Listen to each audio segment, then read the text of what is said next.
आज 1 नोव्हेंबर बेळगाव, कारवार, निपाणी, बिदर इथल्या सीमावर्ती मराठी भाषिक लोक आजचा दिवस काळा दिन म्हणून पाळत असतात, कारण आजच्याच दिवशी कर्नाटक राज्याची स्थापना झाली। प्रांत रचनेनुसार बेळगाव, कारवार, निपाणी आणि बिदर यासारखे मराठी भाषिक प्रदेश कर्नाटकामध्ये मराठी भाषिक प्रदेश जे आहेत ते कर्नाटकात सामील करण्यात आलेले होते। हा दिवस कर्नाटकच्या स्थापना दिनाचा दिवस आहे, त्यामुळे याचाच निषेध आज काळा दिन पाळत नोंदवला जातो।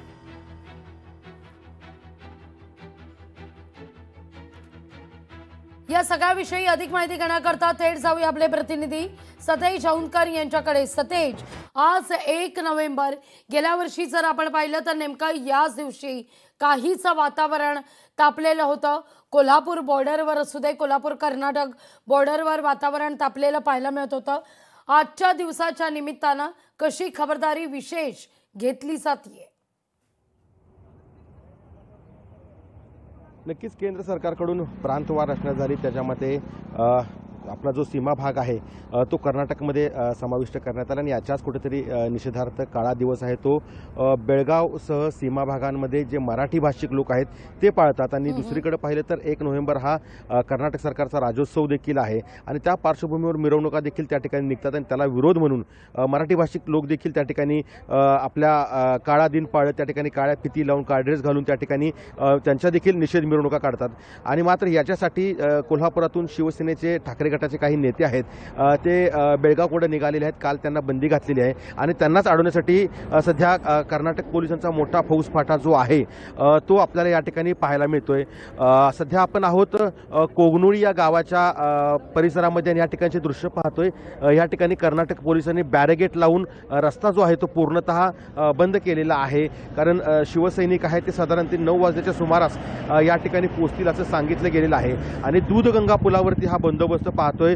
बेळगाव पोलिसांचा बंदोबस्त आहे। कर्नाटकमध्ये एंट्री करण्यासाठी 25 जणांना खरं तर ही बंदी घातलेली आहे। त्यामध्ये ठाकरे गटाचे नेते आहेत, शिवसेनेचे नेते आहेत आणि साधारणतः 8:30 पावणे 9 वाजण्याच्या सुमारास ते कोल्हापुरातून इकडे निघणार आहेत आणि यांनाच रोखण्यासाठी हा बंदोबस्त आपण या ठिकाणी पाहतोय।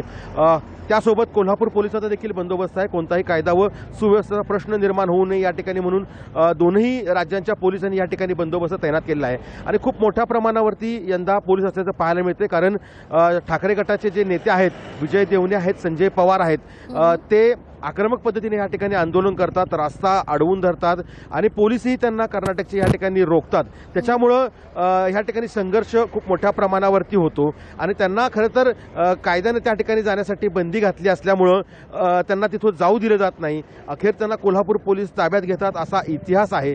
त्यामुळे पाहिलं तर सध्या या ठिकाणचं वातावरण जे आहे ते तणावपूर्ण असल्याचं पाहायला मिळतंय आणि पोलिसांचा दोन्हीकडेही बंदोबस्त आहे। विशेषतः बेळगावमध्ये ज्या 9:30 पावणे 10च्या सुमारास रॅली निघणार आहेत त्याच्यासाठी देखील बेळगाव पोलिसांनी अगदी कडेकोट बंदोबस्त ठेवला आहे। गेल्या 2 दिवसापूर्वी राज्योत्सवाची जी मिरवणूक निघते त्या मिरवणूक मार्गावरील मराठी आणि इंग्रजी भाषेतील ज्या नेमप्लेट आहेत दुकानांच्या त्या देखील त्या ठिकाणी त्याला काळं जे आहे ते फासण्यात आलेलं आहे, त्यांना रंग लावण्यात आलेला आहे। त्यामुळे सध्या याच ठिकाणी पाहिलं तर तणावाचं काहीसं वातावरण आपल्याला पाहायला मिळते आणि साधारणतः 9 9:30च्या आसपास जे ठाकरे गटाचे नेते आहेत ते या ठिकाणी अगदी मोठ्या संख्येने पोहोचतील आणि बेळगावमध्ये शिरण्याचा ते प्रयत्न करतील। लागवी अगदी तुमच्याकडून या सगळ्या संदर्भात सातत्याने अपडेट घेतच राहू। तुर्तास धन्यवाद सतेज, तुम्ही दिलेल्या सविस्तर माहिती करता। लोकशाही मराठी ऐका, पहा, जागरूक रहा।